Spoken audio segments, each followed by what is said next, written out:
Santo Tomás de Aquino, que es de 1225 a 1274, era un filósofo y teólogo italiano. También se le conoce como el doctor angélico o como el príncipe de los escolásticos.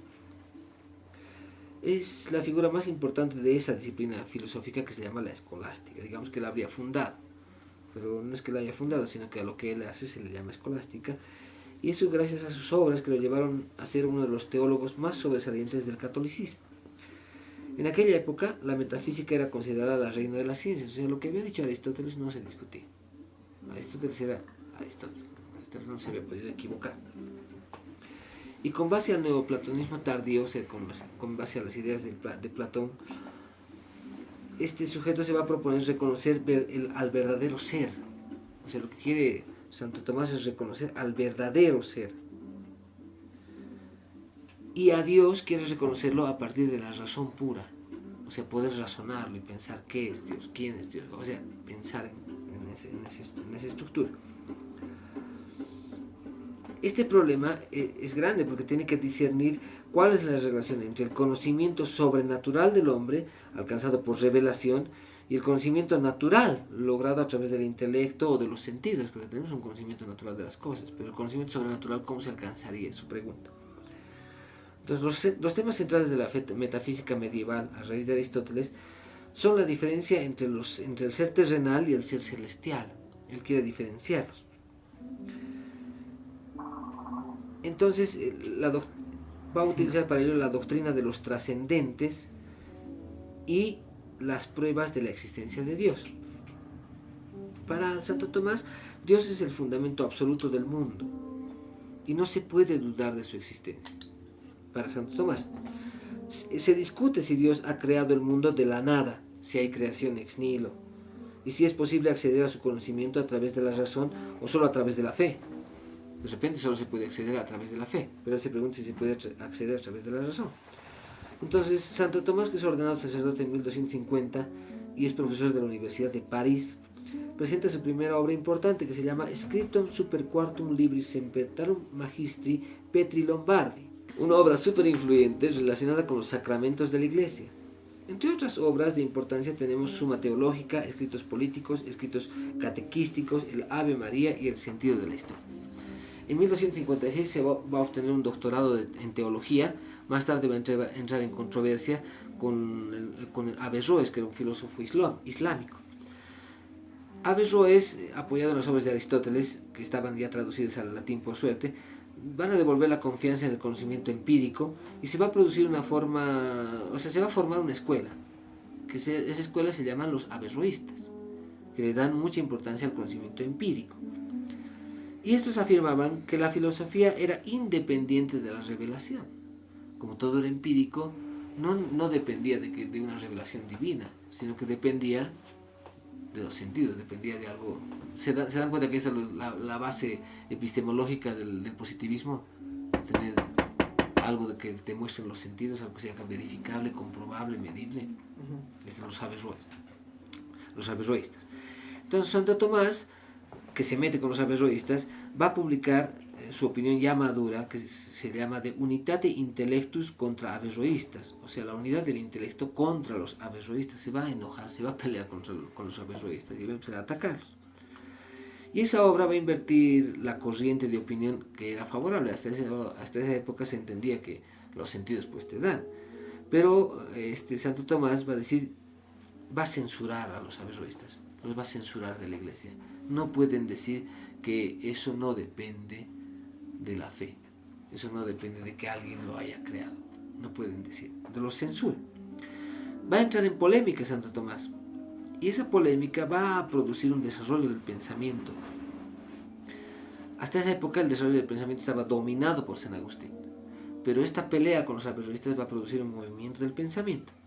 La postura averroísta amenazaba la integridad y supremacía de la doctrina católica, apostólica y romana, preocupando a los ortodoxos. Se preocupaban porque estaba diciendo cosas que no debía hacer, ya que ignorar a Aristóteles era imposible y condenar su enseñanza era inútil. El problema es que no podían contradecirle a Aristóteles. Lo que había dicho era muy difícil de contradecir y se tomaba como verdad. Pero algunos eruditos intentaron hacer frente a los averroístas, y entre ellos Santo Tomás logró tal fin. ¿Y qué hace? reconcilia la tradición filosófica antigua con la doctrina religiosa musulmana, cristiana y judía. Las reconcilia, les hace llevarse bien. ¿Qué hace? Insiste en que, que hay verdades de fe y hay verdades propias de la experiencia sensible, y que ambas son compatibles y complementarias. O sea, que hay cosas que sí la sensibilidad te va a dar y hay otras cosas que dependen de estas verdades de fe. Entonces, de ese modo, algunas verdades solo pueden ser conocidas por revelación. Misterio de la encarnación, por ejemplo. Otras solo a través de la experiencia, las cosas materiales. Y otras a través de ambas por igual, por ejemplo, la existencia de Dios. La fe entonces va a ser la guía del humano hacia su fin último, y el fin último para Santo Tomás del humano es Dios, quien va a superar a la razón pero no la anula.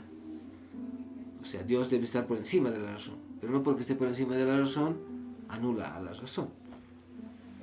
Entonces, para Santo Tomás el conocimiento tenía su origen en la sensación, y estos datos sensibles solo pueden hacerse inteligibles por la acción del intelecto, quien aprende tales realidades, las atrapa, las agarra, para comprender verdades superiores relacionadas con la religión. Y para eso era necesario la revelación, que alguien te revele esa verdad superior que se encontraba ya en eso que estás percibiendo y que tu intelecto está trabajando. Es así que las realidades inmateriales, como el alma humana, los ángeles y Dios mismo, son inteligibles solo por ayuda de la revelación divina. Sin esa ayuda no podríamos entenderlas, no podríamos pensarlas. Entonces todo ello coloca a Santo Tomás en una posición de un realismo moderado, al situar los universales, o sea, las abstracciones en el ámbito de la mente, en oposición al realismo extremo que lo proponía como existentes por sí mismos, con independencia del pensamiento humano. Esos eran los averroístas, ¿no? Si veo esto y percibo esto, esto existe por sí mismo, con independencia de que lo piense o no. Pero Dios, el alma, los ángeles, solo existen si los pienso. Y solo los pienso si me ha revelado Dios eso. Esa era la doctrina de Santo Tomás. Ay, qué chulo. Cierto. En su filosofía de la política, a pesar de reconocer el valor positivo de la sociedad humana, justifica que es perfectamente racional que el Estado se subordine a la Iglesia. O sea, el gobierno tenía que subordinarse al Papa. Más allá de eso, él va a operar distinguiendo filosofía de teología. Entonces, para eso va a separar el orden natural y el orden sobrenatural. El orden natural tendría que ser trabajado por la filosofía y el orden sobrenatural por la teología. Entonces, hay un orden del conocimiento natural. Este orden del conocimiento natural procede de la razón humana. Ese es el lugar donde pensamos, donde razonamos. Y eso da lugar a la filosofía y tiene carácter demostrativo, se demuestra. En cambio, el orden sobrenatural procede de la revelación divina y de la fe, y es un conocimiento oscuro. Algunas de sus verdades están al alcance de la razón y otras lo exceden. La razón no puede comprender ciertas verdades. Ambos conocimientos provienen en último término de Dios, por lo que entre ellos no debe haber contradicción. No debe poder contradecirse esa verdad o ese conocimiento sobrenatural con el conocimiento natural. Para Santo Tomás habrá dos tipos de teología.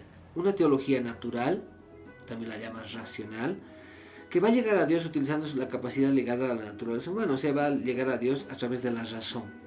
Y la otra es la teología cristiana, o si ustedes quieren, la teología sobrenatural.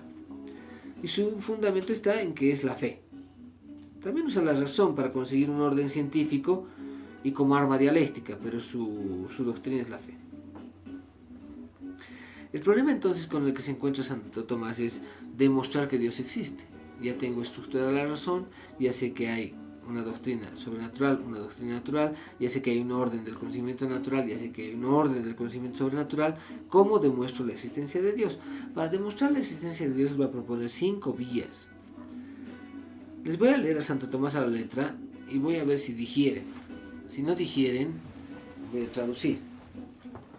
La primera vía se titula El movimiento como actuación inmóvil.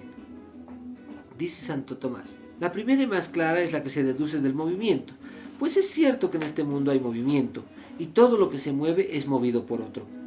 De hecho, nada se mueve a no ser que en cuanto potencia esté orientado a aquello por lo que se mueve. Por su parte, quien mueve está en acto, pues mover no es más que pasar de la potencia al acto. La potencia no puede pasar a acto más que por quien esté en acto. Ejemplo, el fuego en acto caliente hace que la madera en potencia caliente pasa a caliente en acto. De este modo la mueve y la cambia. Pero no es posible que una cosa sea lo mismo simultáneamente en potencia y en acto. Solo puede ser respecto de algo distinto. Por ejemplo, lo que es caliente en acto no puede ser al mismo tiempo caliente en potencia, pero sí puede ser en potencia frío. Igualmente es imposible que algo mueva y sea movido al mismo tiempo o que se mueva a sí mismo. Todo lo que se mueve necesita ser movido por otro. Pero si lo que es movido por otro se mueve, necesita ser movido por otro y este por otro. Este proceder no se puede llevar indefinidamente porque no se llegaría al primero que mueve y así no habría motor alguno, pues los motores intermedios no mueven más que por ser movidos por el primer motor. Por ejemplo, un bastón no mueve nada si no es movido por la mano. Por lo tanto, es necesario llegar a aquel primer motor que nadie mueve. Este motor que nadie mueve debe ser y deben reconocer que es Dios. ¿Se entendió lo que Santo Tomás dijo? Sí, qué jodido. ¿Sí? ¿Lo lograste atrapar, Katy? ¿No? En simplísima cosa, Dios. hay cosas que son en acto y cosas que son en potencia. Una semilla es en acto semilla y es en potencia árbol. ¿Sí? Si la planto, va a pasar a ser en acto planta y más a futuro va a pasar a ser en acto árbol, pero va a dejar de tener la potencia, sino que pasa a ser al acto. No puede ser a la vez acto y a la vez potencia. ¿Sí? Semilla y árbol, digamos. Semilla y árbol no puede ser a la vez.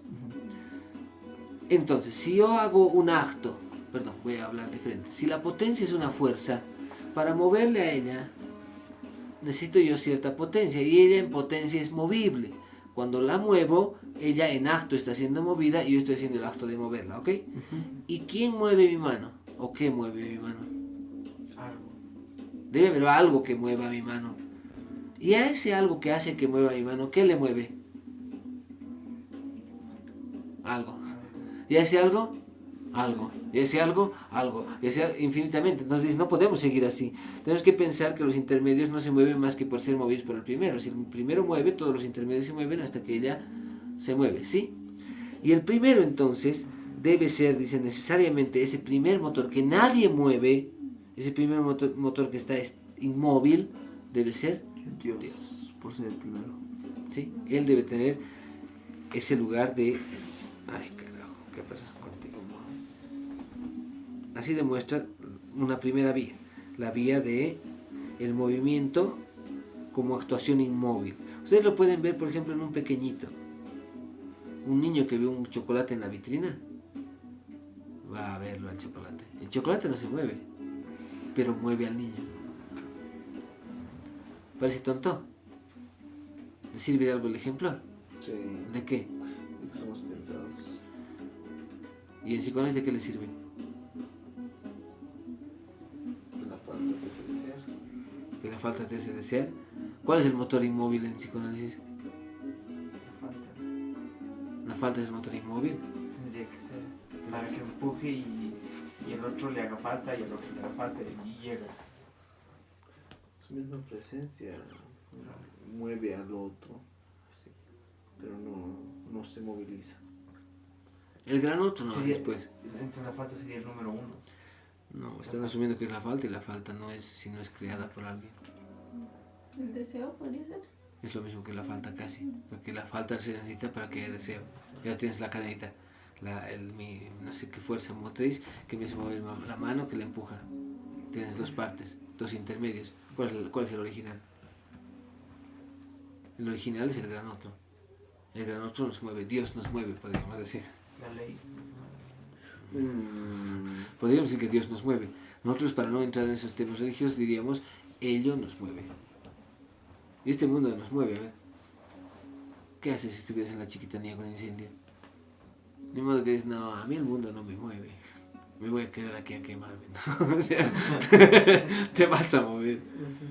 El mundo te mueve, nos mueve. Algo nos mueve, así físicamente también nos mueve. Y ahora, si lo pensamos en psicoanálisis, hay esa idea que me mueve. Esa cosa que me hace hacer. Necesito alimentar a mis hijos, entonces voy a ir a trabajar o voy a ir a robar. Hay una idea que nos mueve. ¿Esa idea es móvil? No, es inmóvil, pero nos mueve. ¿Sí? Para leerlo por otra vía. Y ahorita estaríamos con la fórmula de Santo Tomás, estaríamos demostrando no la existencia de Dios, estaríamos demostrando la existencia del significante que nos mueve. Segunda vía. Experiencia de un orden de causas eficientes. La segunda es la que se deduce de la causa eficiente, pues nos encontramos que en el mundo sensible hay un orden de causas eficientes. Sin embargo, no encontramos ni es posible que algo sea causa eficiente de sí mismo, pues sería anterior a sí mismo, cosa imposible. En las causas eficientes no es posible proceder indefinidamente, porque en todas las causas eficientes hay orden. La primera es causa de la intermedia y esta sea una causa o múltiple, lo es de la última. Puesto que si se quita la causa, desaparece el efecto. Si en el orden de las causas eficientes no existiera la primera, no se daría tampoco ni con la última, ni la intermedia. Si en las causas eficientes llevásemos hasta el infinito este proceder, no existiría la primera causa eficiente, en consecuencia no habría efecto último ni causa intermedia, y esto es absolutamente falso. Por lo tanto, es necesario admitir que debe existir una causa eficiente primera. Y esa, todos la llaman Dios.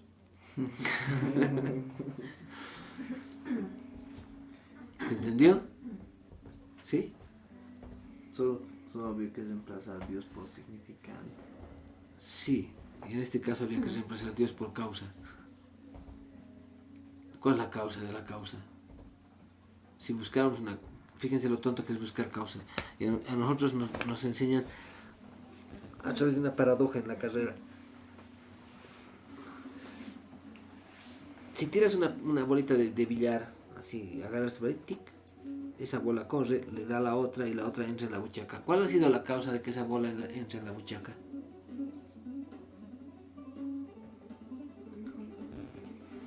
El golpe. Porque me olvidé la otra y la otra a la otra. Ok, ¿ha sido el golpe o ha sido el choque con la anterior? ¿O ha sido el palo? ¿O ha sido la habilidad del que jugaba? ¿O ha sido la fuerza con la que imprimía? O quizás ha sido el apuntar bien. Porque pudo haber apuntado mal, con la misma fuerza todo, y no darle. ¿Cuál es la causa? Nunca la vamos a hallar. Sí vamos a encontrar una causa de causa y otras causas, y se va a volver multicausa, y nunca vamos a hallar la causa. ¿Por qué les digo que nos enseñan mal? Porque en la universidad nos dicen, nadie quiere encontrar la causa, y tenemos que encontrar la causa del síntoma. Y todos quieren encontrar la causa del síntoma, lo cual es una reverenda estupidez, porque es igualito que la pelotita. Nunca encontrarás la causa del síntoma. Sí vas a encontrar cómo funciona eso, pero la causa no la vas a encontrar. Ni siquiera es el significante en este caso. Porque no está ahí, de repente sí podemos poner la falta. Pero la falta es de causa, entonces trabajar intentando encontrar por qué le pasa eso al paciente es una pérdida de tiempo. Vas a tener, por esto. ¿Y ahora por cuál? ¿Entienden el problemita? Entonces en este caso esta vía a nosotros no nos ayuda, sino que nos muestra el error, la falla. Tercera demostración de la existencia de Dios. Tercera vía. Diversos grados de perfección de las cosas. La cuarta, ¿no? Aquí dice la cuarta, pero debería ser la tercera. La cuarta se deduce de la jerarquía de valores que encontramos en las cosas, pues no encontramos que la bondad, la veracidad, la nobleza y otros valores se den en las cosas. En unas más y en otras menos, pero este más y este menos se dice de las cosas en cuanto que se aproximan más o menos a lo máximo. Así caliente se dice de aquello que se aproxima más al máximo calor. Hay algo por lo tanto que es muy veraz, muy bueno, muy noble, y en consecuencia es el máximo ser, pues las cosas que son sumamente verdaderas son seres máximos, como se dice en Metafísica 2, o sea, se apoya en Aristóteles, Como quiera que en cualquier género lo máximo se convierte en causa de lo que pertenece a tal género. Así el fuego es el máximo calor, es causa de todos los calores, como se explica en el mismo libro. Del mismo modo, hay algo que en todos los seres es causa de su existir, de su bondad, de cualquier otra perfección. Esa causa no debe ser otra que Dios, que debe ser la causa máxima, la causa perfecta, para que haya cosas perfectas, o por lo menos se aproximen a cierta perfección. En eso también tenemos nosotros un fallo en psicología. El fallo en psicología es pensar que podemos saber qué es bueno para el paciente, qué es perfecto para él, qué le es útil, qué realmente le voy a hacer. Pensar que yo tengo la razón. Pensar que mi juicio es correcto. Pensar que mi juicio es correcto. Esa es la falla en psicología. Y verán que todos los psicólogos caemos en eso. Tarde o temprano decimos cómo hacer las cosas. ¿Cómo te parece mejor? ¿Perdón? De acuerdo a su enfoque también. De acuerdo a su enfoque también. Pero terminamos cayendo en esto así de... Y creemos que sabemos qué es lo bueno. No sabemos quién dice que es bueno, pero creemos que sabemos. Ahí fallo total. Nuevamente, segunda vía que a nosotros nos pone en conflicto. ¿Cuál es la perfecta interpretación? ¿Cuál es el tratamiento perfecto?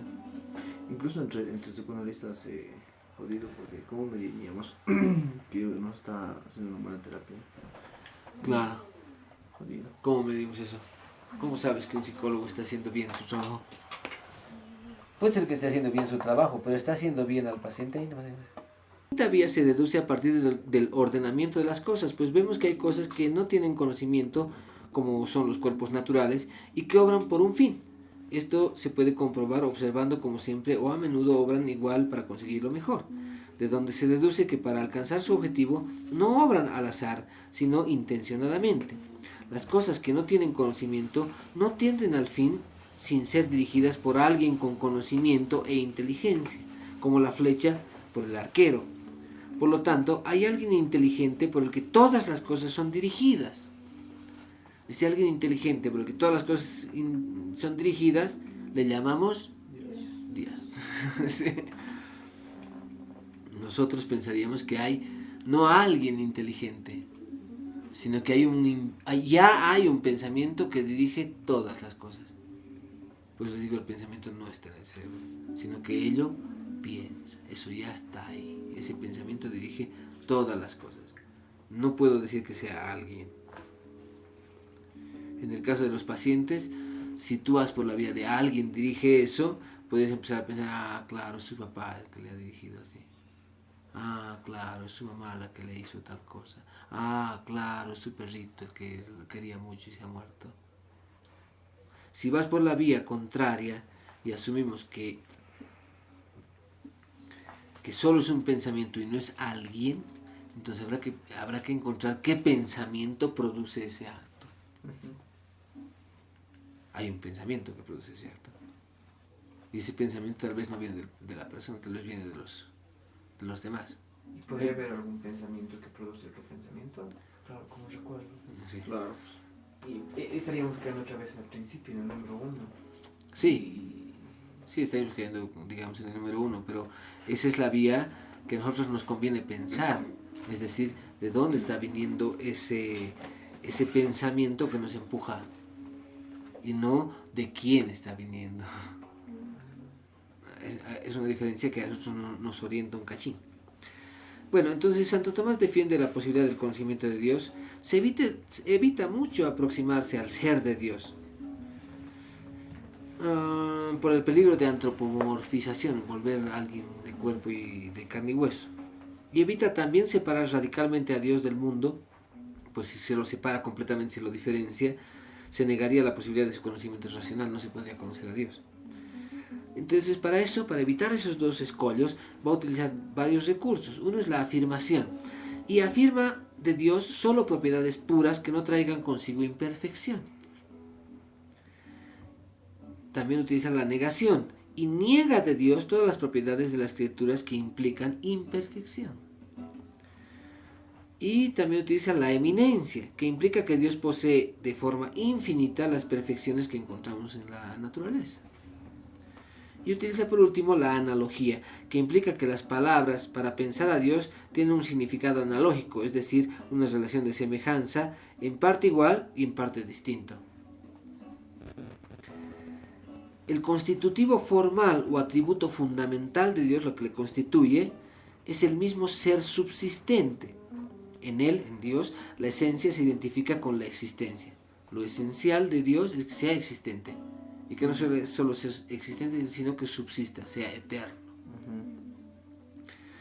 Propiedad que sería la raíz de las perfecciones, así como la diferencia de los seres creados. Estos últimos, la existencia es distinta de la esencia. Para ello va a pensar en unos atributos divinos y otros atributos entitativos. Los atributos divinos pueden ser entitativos u operativos. Y los atributos entitativos de Dios se refieren a su ser. Los atributos entitativos de Dios son simplicidad, perfección, infinidad, inmutabilidad, unidad, bondad, omnipresencia y eternidad. Esos son los atributos que debe tener Dios. Repito, simplicidad, perfección, infinidad, inmutabilidad, unidad, bondad, omnipresencia y eternidad. Y así va a ser de Dios un ser trascendente, que trasciende al mundo. En cambio, los atributos operativos de Dios se refieren a su obrar y son el entender, querer y poder. El entender, querer y poder, que dan lugar a su vida divina. Los efectos de la voluntad divina son el amor y el gozo. Y sus virtudes, la justicia, la misericordia y la liberalidad. Esto después se va a deformar, porque ya con la teología contemporánea, las virtudes no son justicia, misericordia y liberalidad, sino las virtudes son virtudes teologales y virtudes, no me acuerdo los otros, pero son fortaleza, templanza y justicia. Fortaleza, templanza y justicia. Pero han cambiado misericordia y liberalidad. La potencia activa de Dios se manifiesta de tres maneras: la creación, la conservación y la gobernación, o sea, la providencia. Respecto de la concepción del hombre, aquí no parte de que todo ser es finito, o sea, todo hombre es finito, se va a morir, frente al único ser necesario e infinito que es Dios, que es quien causa la existencia del humano. Entonces el hombre se compone de cuerpo y alma espiritual. Por el cuerpo se vincula con el mundo sensible y por el alma con el mundo espiritual. Santo Tomás además define el alma como el principio de la vida y como la forma de un cuerpo físico que tiene vida en potencia. Va a proponer dos facultades o potencias activas del alma. Son las facultades corpóreas que requieren de un órgano corporal. Puede ser tu estómago, tu corazón. Requiere y tiene una facultad. Y las otras son las facultades incorpóreas. Las facultades incorpóreas son el entendimiento y la voluntad. Además del intelecto, el intelecto lo va a dividir en teórico y práctico. El alma humana contiene tres facultades: la voluntad, el apetito racional y las facultades de la sensación, vista, oído, gusto y demás. La sensualidad y el apetito sensible. Entonces, Santo Tomás, como verán, sostiene una visión jerárquica de la realidad. Va poniendo cosas anteladas que deben estar primero para que las otras se sucedan. Y se va a apoyar en las nociones aristotélicas de acto y potencia, sustancia y accidente, materia y forma, a las que va a añadir esencia y existencia. La jerarquía es dada por la mayor o menor simplicidad de los seres, encontrándose en la cúspide los ángeles, compuestos de esencia y existencia. Luego los hombres, con un alma unida a una materia cuya forma es su alma, que pueden existir independientemente del cuerpo. Luego los animales, seres sensitivos, y los vegetativos, como las plantas, que tienen formas corruptibles y dependientes de la materia. Las formas de los seres inertes están por debajo y las formas de los elementos primeros son las más imperfectas.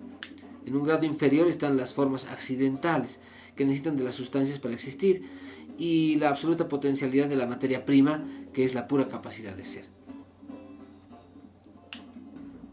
Va a entrar a política este sujeto. Entonces, Santo Tomás en Política hace una síntesis de creencias cristianas de política aristotélica y dice que el hombre tiene un fin sobrenatural que debe alcanzar por sus actividades en el Estado. El Estado, él dice que el Estado es una institución natural, porque el humano es un ser político y como es un ser político que vive en comunidad, hace necesario un gobierno que vele por el bien común. Como el fin sobrenatural del hombre consiste en alcanzar la beatitud eterna, ser bueno eternamente, que es la competencia de la Iglesia, el Estado queda supeditado indirectamente a la Iglesia. De tal forma el Estado debe guiar y legislar a los ciudadanos para que vivan virtuosamente y alcancen la salvación eterna. Las leyes deben orientarse hacia el bien común y Santo Tomás distingue 3 clases de leyes. La ley natural, la ley natural, que es la que dirige y ordena los actos de los seres naturales, siendo lo bueno lo natural y lo malo lo contrario. La ley natural se la interpreta como ley moral y se identifica con la razón humana que ordena el hacer bien y prohíbe el hacer mal. La ley moral es racional porque radica en la razón y la ley natural por ser un rasgo de la naturaleza humana. Hay una ley también positiva, que es la que promulgan los estados. Esta debe ser expresión de la ley natural para ser justa y buena, y por tanto no será convencional, no es algo que quedemos en convención todos, sino que ya viene de la naturaleza, dices. La ley natural tiene su origen en el orden del universo y es expresión de la ley eterna, que la ley eterna es inmutable, descansa en la razón de Dios. Entonces Dios ordena todas las acciones, tanto humanas como no humanas, hacia su fin. Entonces ahí Santo Tomás nos va a meter de lleno a que hay predestinación, pues, que Dios ya tiene para ti un plan, que todo ya está ordenado por la visión de Dios. Nos hace caer en ese lugar. ¿Por qué digo nos hace caer en ese lugar? Porque nos lleva a una serie de constructos, en este caso los constructos de las leyes, suponiendo que siempre obramos por el bien, pero no siempre obramos por el bien. Y no todos buscamos nuestro bien y ahí se contradice todo lo que Santo Tomás está diciendo. Bueno, ese es Santo Tomás, no sé si les ha gustado. A mí lo que me gusta de Santo Tomás, lo que puedo reconocer de él, que me sirve, es la separación que hace entre algo que puede venir de la realidad sensible y algo que está no en la realidad sensible, sino en la realidad inteligible. Y a mí me interesa eso porque no podemos mezclar las dos, aunque él las mezcla, ¿no? Mezcla sensible e inteligible. También podemos mezclarlas, pero a nosotros nos interesa esa realidad inteligible que es un motor inmóvil que nos mueve y nos hace hacer cosas. Hasta ahí va bien. Nos hace progresar en nuestra vida. Hasta ahí va bien. Pero también nos hace hacer cosas que no queremos hacer o cosas con las que nos sentimos mal, como los síntomas. Y ahí es donde tenemos que operar. Y habrá que operar. Bueno, ese es Santo Tomás. Y ese